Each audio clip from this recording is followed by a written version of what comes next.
Greetings, and welcome. It's been a while since I've recorded something here on YouTube, and I am like, let me put this on, let me get this out. Stop overthinking content, stop overthinking all of the things. Let's just get out there and let's start putting our content out there. Let's start posting. Let's start talking about the things that we like. Oh, that's something that's good. I could rock with that. Let's get into it. So today we are going to talk about trusting yourself. Okay. I don't know about y'all, but for me, I felt this one was really, really needed and necessary because, baby, I went through a time where I stopped trusting myself, and I found myself moving into spaces and places where I was being initiated into a higher level of my calling and my soul's purpose. But because I went through something that was really shaky and really tested my faith in myself and my trust in my own intuition and guidance, that it became came a little rocky. It became really testing and trying, and it put me in a space where I was in a state of like, I don't want to say shock, but I felt frozen. I felt like I was in freeze mode, if you will. So that's what we're really going to be talking about. And I want to say something that it might hit a little deep, but it's the truth. If you don't trust yourself, you will never fully trust anyone else. And I'll need us to really anchor in on that, because I was in a situation where I won't go into too much detail, but I was in a community and I was being called to trust the person that was facilitating this process, but I couldn't trust myself. And I am big on like providing more than enough information up front for the most part, as I like to receive more information up. Like, let me know. People sometimes say, oh, I don't want to put you too much information. I'm an Aquarius. Just lay it on. Like, let me know what's up. So I like to provide enough information up front. And I was very like clear. I was very open that I'm having difficulty trusting myself. And I felt like there wasn't really much support around acknowledging that I was having difficulty trusting myself, and a clear path of how to get from where I was to where I needed to be, especially being in the type of community I was in. But all that was being reinforced was, you've got to trust me, you got to be able to trust me. And so I felt like, okay, it's time to talk about this, because you can't trust someone else if you don't fully trust yourself. That's not how that works. And most people think that trust issues, they come from other people, from being betrayed or lied to, let down. But the truth is, and we about to clock this tea right quick, okay? The truth is that a lot of the mistrust isn't about other people. It's about you. It's about me. It's about us. Okay? It's about the moments when you ignored your intuition. That was one that was really big for me. I had a moment where I ignored my intuition, and the results were devastating. Okay. The red flags that you explain away, you see it, but you just like, no, but it could, you like water it down, make it into something else, repackage it, reframe it. Right. It's the boundaries that are your boundaries, but you don't honor them. Right. It's the times that you knew something was whatever, but you didn't listen. These are the moments where we break our own trust with ourselves and our ability to trust ourselves, let alone trust other people. Because when you break trust with yourself, you start questioning everything. You second guess your judgment, you doubt your decisions, right? You stay in situations longer than you should, and then you wonder why you don't feel safe. And now, you'll find yourself looking at other people like, can I trust you? Like, you wondering, can you trust them? And the real question is, do I trust me to handle if they show me, if what they're showing me, who they are, is really what I'm seeing? Like, is this real? Can I trust that I know that what I'm seeing is what it actually is? Okay, it's really about trusting yourself. And self-trust, it changes the game. It changes everything, because when you trust yourself, right, you don't need guarantees from other people. We don't. We just don't. You'll walk away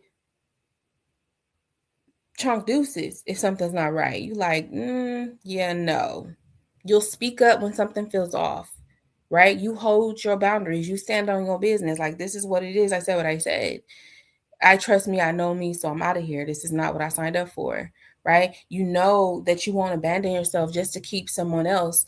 And that's a big thing. Is so many people nowadays, we're in these relationships. I won't say we, but no judgment. And I just say we because I'm not in a relationship, but there are people who are in relationships, whether romantic or platonic, that are questioning, like, do I trust this person?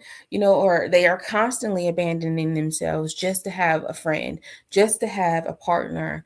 And, that is a very touchy subject, right? And it is something that must be addressed. It has to be addressed. And that's why I'm doing this as well, because I'm like, we can't continue to be in these spaces and places where, we don't trust ourselves. As you go through your life, you get to a point where if you don't trust yourself, you don't trust anything. Everything is under question. Everything is under scrutiny, and you get to a point where you're low-key like moving through the world in a state of just hypervigilance. That's what I'm feeling. It's like you're hypervigilant. You're questioning everything. You combing through everything with a fine-tooth comb.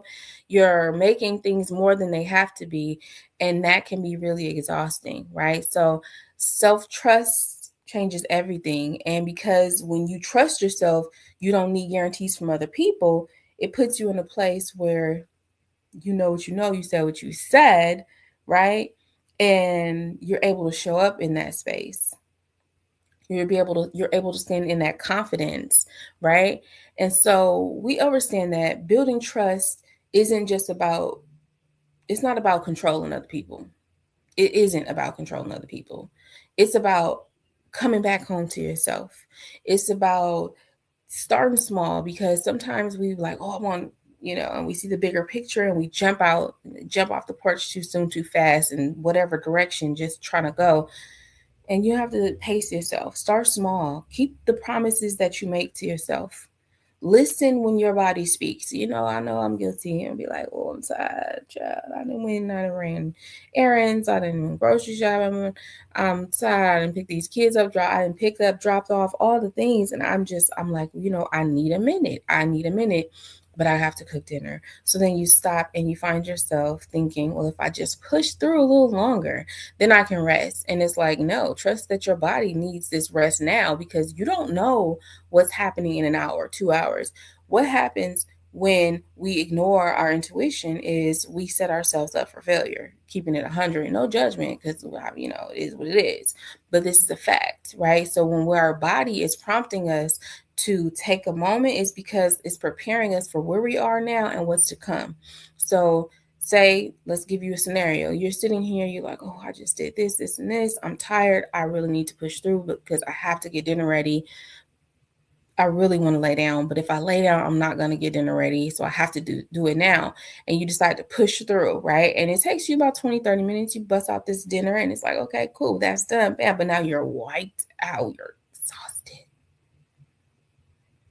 And about 10 minutes or so after you finish, ding dong, somebody's at the door, or you get a phone call and they're like, someone is like, hey, I'm coming over, I have dinner, and you know what I'm saying? Like, want to hang out, want to see you, it's been a minute. And you sitting here like, damn, I didn't spend all this time making dinner because, of course it was just for your family, but now you have a guest and they actually have dinner. See how the universe was like trying to line you up, trying to put you in alignment with what was to come. It's like, hey, your body is tired. You need the rest now. I understand dinner, all that, but I got you. Just trust me. Spirit said, trust me. Okay, trust me. But again, if you don't trust you, it's hard to trust anyone else. So in that moment, you were unable to trust that what you needed was what was being said, which was rest now. Okay.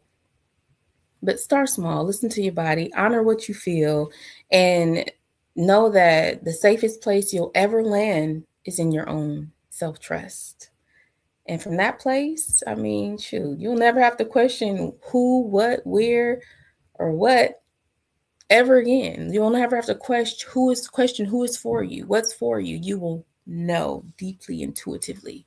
All right. So this was a brief come on here, speak on it, less than about 10, 12-minute video to just talk about this because it's very, very important. And I thank you so much. And whether you're watching this today, tomorrow, next week, it's a timeless message. Today is actually the new year, right?